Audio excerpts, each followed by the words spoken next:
ನಮಸ್ಕಾರ ಸ್ನೇಹಿತರೆ. ಅವತ್ತು ನನ್ನ ಡಿಗ್ರಿ ಪರೀಕ್ಷೆ ಕೊನೆಯ ಸೆಮಿಸ್ಟರ್ನ ಫಲಿತಾಂಶ ಬಂತು. ನನಗೆ ಒಳ್ಳೆ ಮಾರ್ಕ್ಸ್ ಬಂದಿತ್ತು. ಇನ್ನು ಸ್ವಲ್ಪ ದಿನದಲ್ಲಿ ಬೆಂಗಳೂರಿಗೆ ಹೋಗಿ ಕೆಲಸ ಹುಡುಕೋಣ ಅಂದುಕೊಂಡಿದ್ದೆ. ಆದರೆ ನಮ್ಮ ಮನೆಯವರು ಹೇಳದೆ ಕೇಳದೆ ಇದ್ದಕ್ಕಿದ್ದಂತೆ ಮದುವೆ ಗೊತ್ತು ಮಾಡಿ ಬಿಟ್ಟರು.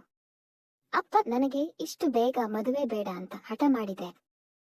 ಆದರೆ ಅವರು ನನ್ನ ಮಾತು ಕೇಳದೆ ನಿಶ್ಚಿತಾರ್ಥ ಮಾಡಿಯೇ ಬಿಟ್ಟರು. ಹುಡುಗ ತುಂಬಾ ಒಳ್ಳೆಯವನು, ಸರ್ಕಾರಿ ಕೆಲಸವೂ ಇತ್ತು. ಆಮೇಲೆ ಬೇರೆ ದಾರಿ ಇಲ್ಲದೆ ಅವನ ಕೈಯಿಂದ ಕುತ್ತಿಗೆಗೆ ತಾಳಿ ಕಟ್ಟಿಸಿಕೊಂಡೇ ಬಿಟ್ಟೆ. ಕೆಲವರು ಮದುವೆ ಆದ ಮರುದಿನ ಫಸ್ಟ್ ನೈಟ್ ಮಾಡಿಕೊಳ್ಳುತ್ತಾರೆ. ಆದರೆ ನಮ್ಮ ಸಂಪ್ರದಾಯ ಹಾಗಿರಲಿಲ್ಲ. ಮದುವೆ ಆದ ರಾತ್ರಿಯೇ ಫಸ್ಟ್ ನೈಟ್ ಆಗಬೇಕು. ನಾನು ಗಂಡನ ಮನೆಗೆ ಹೋದಾಗ ಎಲ್ಲರೂ ನನ್ನ ಹತ್ತಿರ ಮಾತನಾಡಿದರು.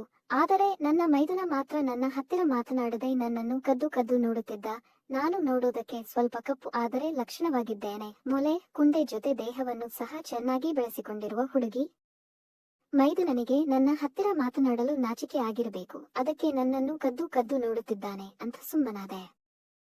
ರಾತ್ರಿ 9 ಗಂಟೆಗೆ ನನ್ನ ಕೈಗೆ 1 ಲೋಟ ಹಾಲು ಕೊಟ್ಟು ಮನೆಯವರೆಲ್ಲರೂ ಸೇರಿ 2ನೇ ಫ್ಲೋರ್ನಲ್ಲಿರುವ ಗಂಡನ ರೂಮಿನ ಹತ್ತಿರ ಕರೆದುಕೊಂಡು ಹೋಗಿ ಒಳಗೆ ತಳ್ಳಿ ಬಾಗಿಲು ಹಾಕಿದರು. ಅವನು ಹೂವಿನಿಂದ ಅಲಂಕಾರ ಮಾಡಿದ ಮಂಚದ ಮೇಲೆ ಕುಳಿತು ನನಗಾಗಿ ಕಾಯುತ್ತಿದ್ದ. ನಾನು ಬಂದಿದ್ದು ನೋಡಿ ರಪ್ಪನೆ ಎದ್ದು ಬಂದು ನನ್ನ ಕೈನಲ್ಲಿದ್ದ ಹಾಲನ್ನು ತಗೊಂಡು ಅಲ್ಲೇ ಪಕ್ಕದಲ್ಲಿಟ್ಟು ನನ್ನನ್ನು ಹಿಂದಿನಿಂದ ಗಟ್ಟಿಯಾಗಿ ತಬ್ಬಿಕೊಂಡು ಬೆನ್ನಿಗೆ ಲೋಚ ಲೋಚ ಅಂತ ಮುತ್ತು ಕೊಟ್ಟು ಗಂಟಲನ್ನು ನೆಕ್ಕಲು ಶುರು ಮಾಡಿದ. ಇದೆಲ್ಲ ಆಮೇಲೆ, ಮೊದಲು ಹಾಲು ಕುಡಿ ಎಂದೆ. ಅವನು ಕೂಡಲೇ ಹಾಲನ್ನು ತಗೊಂಡು ಗಟಗಟ ಅಂತ ಕುಡಿದು ನನ್ನನ್ನು ಎತ್ತಿಕೊಂಡು ಬೆಡ್ ಮೇಲೆ ಮಲಗಿಸಿದ. ಅವನ ಆತುರ ನನಗೆ ಅರ್ಥ ಆಯಿತು. ಅದಕ್ಕೆ ನಾನು ಏನು ಹೇಳೋದಕ್ಕೆ ಹೋಗಲಿಲ್ಲ. ಮೊದಲು ಕಾಲಿಗೆ 1 ಮುತ್ತನ್ನಿಟ್ಟು ಸೀರೆ ಮೇಲೆ ಎತ್ತುತ್ತಾ ಕಾಲನ್ನು ನೆಕ್ಕುತ್ತಾ ಮುಂಗಾಲು ಗಂಟಿನ ತನಕ ಬಂದಾಗ ಇದ್ದಕ್ಕಿದ್ದಂತೆ ಜೋರಾಗಿ ಶಬ್ದವಾಗಿ ಕರೆಂಟ್ ಹೋಯಿತು. ಅವನು ಗಾಬರಿಯಿಂದ ತಕ್ಷಣವೇ ಎದ್ದು ಏನಾಗಿದೆ ನೋಡೋಣ ಅಂತ ಆ ಕತ್ತಲಲ್ಲೇ ಹೊರಗೆ ಹೋದ. ನಾನು ಮಂಚದ ಮೇಲೆ ಮಲಗಿ ಅವನಿಗಾಗಿ ಕಾಯುತ್ತಿದ್ದೆ. ಸ್ವಲ್ಪ ಹೊತ್ತಿನಲ್ಲಿ ಯಾರೋ ಒಳಗೆ ಬಂದ ಶಬ್ದ ಕೇಳಿಸಿತು. ಬಂದವನೇ ಬಾಗಿಲು ಹಾಕಿದ. ನಾನು ನನ್ನ ಗಂಡ ಬಂದ ಅಂತ ಸುಮ್ಮನಾದೆ. ಆದರೆ ಆ ಕತ್ತಲಲ್ಲಿ ಒಳಗೆ ಬಂದಿದ್ದು ನನ್ನ ಮೈದುನ ಅಂತ ನನಗೆ ಗೊತ್ತೇ ಆಗಲಿಲ್ಲ. ಒಳಗೆ ಬಂದವನೇ ನನ್ನ ಕಾಲನ್ನು ನೆಕ್ಕುತ್ತಾ ಮೇಲೆ ಮೇಲೆ ಬಂದು ಅರ್ಧ ತೊಡೆಯ ತನಕ ಸೀರೆ ಎತ್ತಿ ರೋಮವಿಲ್ಲದ ನಯವಾದ ತೊಡೆಗಳನ್ನು ನೆಕ್ಕುತ್ತಾ ನನಗೆ ಚೂಲು ಹತ್ತುವ ಹಾಗೆ ಮಾಡುತ್ತಿದ್ದ. ನಂತರ ಮೇಲೆ ಬಂದು ನನ್ನ ಸೀರೆಯನ್ನು ಸೆರಗನ್ನು ಎಳೆದು ನನ್ನ ಮೈ ಮೇಲೆ ಮಲಗಿ ಬ್ಲೌಸ್ ಮೇಲೆ ಮೊಲೆಗಳನ್ನು ಹಿಚುಕುತ್ತಾ ನನ್ನ ತುಟಿಗೆ ಕಿಸ್ ಮಾಡಿದ. ಮೈದುನ ನನ್ನ ತೊಡೆ ನೆಕ್ಕುವಾಗಲೇ ನನಗೆ ಮೂಡ್ ಬಂದಿತ್ತು. ಅವನು ಕಿಸ್ ಮಾಡಿದ್ದೆ ತಡ ನಾನು ಎಳೆದು ಚೀಪೋದಕ್ಕೆ ಶುರು ಮಾಡಿದೆ. ಮೈದುನ ತುಟಿ ಚೀಪುತ್ತಲೇ ರವಿಕೆಯ ಒಂದೊಂದೇ ಹುಕ್ಕನ್ನು ತೆಗೆದು ಬಿಚ್ಚಿಬಿಟ್ಟ. ನಾನು ಒಳಗೆ ಹಾಕಿದ್ದು ರವಿಕೆಗೆ ಹೊಂದುವ ಕೆಂಪು ಬಣ್ಣದ ಬ್ರಾ. ನಂತರ ನನ್ನ ತುಟಿ ಚೀಪುವುದನ್ನು ನಿಲ್ಲಿಸಿ ಗಂಟಲು ನೆಕ್ಕುತ್ತಾ ಬ್ರಾ ಒಳಗೆ ಕೈ ಹಾಕಿ 1 ಮೊಲೆಯನ್ನು ಹೊರತೆಗೆದು ಬಾಯಿಗೆ ಹಾಕಿಕೊಂಡ. ನಾನು ನಿಧಾನಕ್ಕೆ ನರಳುತ್ತಾ ಮೇಲೆ ಕೆಳಗೆ ಉಸಿರು ಬಿಡುತ್ತಿದ್ದೆ. ಮೊಲೆ ತೊಟ್ಟನ್ನು ಚೀಪುತ್ತಾ ನನ್ನ ಬ್ರಾ ಬಿಚ್ಚಿ ಸೊಂಟಕ್ಕೆ ಸುತ್ತಿದ್ದ ಸೀರೆಯನ್ನು ಎಳೆದು ಮಂಚದ ಕೆಳಗೆ ಎಸೆದ. ನಾನು ಮುದ್ದಿನ ಗಂಡ ನನ್ನ ತುಲ್ಲನ್ನು ಮಾತ್ರ ನೆಕ್ಕದೆ ಬಿಡಲ್ಲ ಅಂತ ಲಂಗದ ಲಾಡಿ ಬಿಚ್ಚಿ ಕಾಚಿದೆ. ನನಗೇನು ಗೊತ್ತು ನನ್ನ ದೇಹವನ್ನು ಅನುಭವಿಸುತ್ತಿರುವುದು ನನ್ನ ಮೈದುನ ಅಂತ. ಅವನು ಕೂಡಲೇ ಎಲ್ಲಾ ಬಟ್ಟೆಯನ್ನು ತೆಗೆದು ನನ್ನ ಕೈ ಹಿಡಿದುಕೊಂಡು ಅವನ ತುಣ್ಣೆಯ ಮೇಲೆ ಇಟ್ಟುಬಿಟ್ಟ. ಆಗ ನನ್ನ ಮೈ ಒಮ್ಮೆಗೆ ಜುಮ್ ಅಂತು. ಅಬ್ಬಾ ದೇವರೇ, ಅವನ ತುಣ್ಣೆ ನಿಗುರಿ ಕಬ್ಬಿಣದ ರಾಡಿನಂತೆ ಗಟ್ಟಿಯಾಗಿತ್ತು. ಹೆಚ್ಚು ಕಡಿಮೆ 5.5 ಇಂದ 6 ಇಂಚಿನ ಕಟ್ಟು ಮಸ್ತಾದ ದಪ್ಪ ತುಣ್ಣೆ. ನಾನು ಮುಷ್ಟಿ ಮಾಡಿ ಹಿಡಿದು 4 ರಿಂದ 5 ಬಾರಿ ಹಿಂದೆ ಮುಂದೆ ಮಾಡಿದೆ.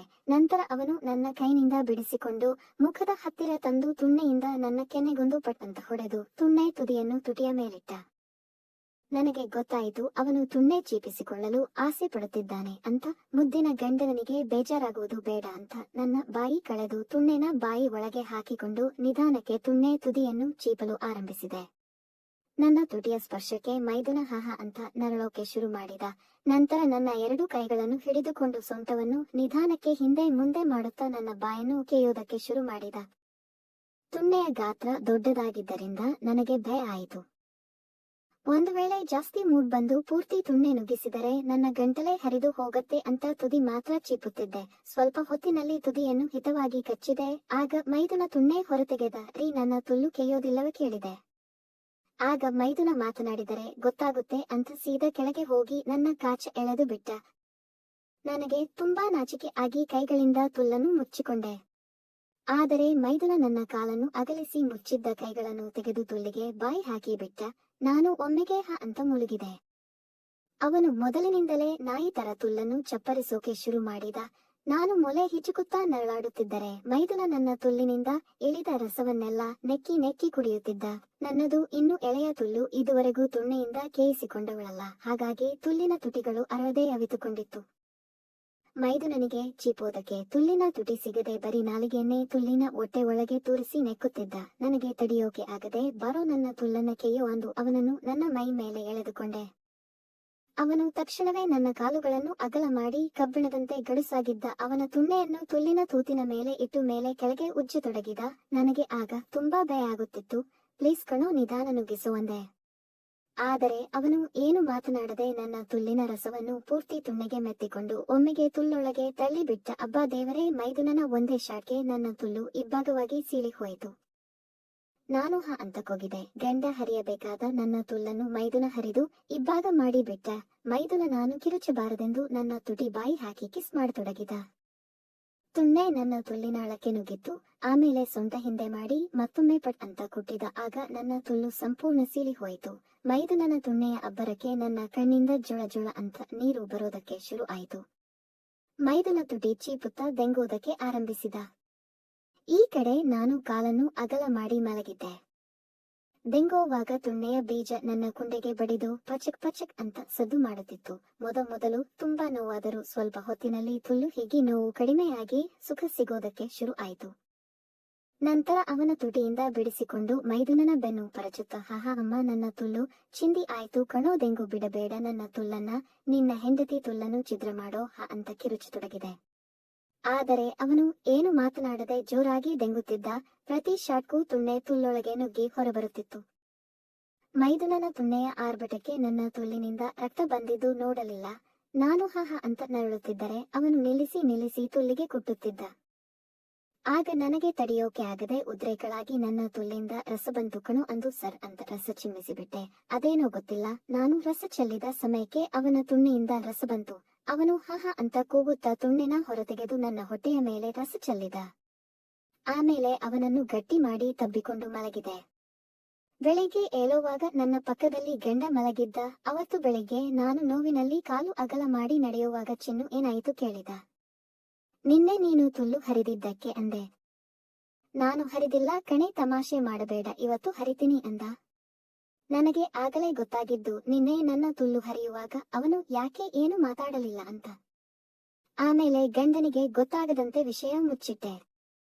ಅದೇ ದಿನ ಮಧ್ಯಾಹ್ನ ಗಂಡ ಹೊರಗಡೆ ಹೋದಾಗ ಮೈದುನನ ಹತ್ತಿರ ಹೋದೆ. ಅವನಿಗೆ ಆಗ ತುಂಬಾ ಗಾಬರಿ ಆಯ್ತು. ರಾತ್ರಿ ನಮ್ಮ ರೂಮಿಗೆ ಬಂದಿದ್ದು ನೀನಾ ಕೇಳಿದೆ. ಆಗ ಅವನು ನನ್ನ ಕಾಲಿಗೆ ಬಿದ್ದು, ಅತ್ತಿಗೆ, ನನಗೆ ನೀನೆಂದರೆ ತುಂಬಾ ಇಷ್ಟ ಅಂತ ಹೇಳಿ ನನ್ನ ಕಾಲು ಹಿಡಿದುಕೊಂಡ. ನಾನು ಕೇಳಿಕೊಳ್ಳೋದು ಇಷ್ಟೇ. ಈ ಕತೆ ನಿಮಗೆ ಇಷ್ಟ ಆಗಿದ್ರೆ ಪ್ಲೀಸ್ ಲೈಕ್ ಮತ್ತು ಶೇರ್ ಮಾಡಿ, ಹಾಗೆ ಸಬ್ಸ್ಕ್ರೈಬ್ ಮಾಡೋದನ್ನ ಮರಿಬೇಡಿ.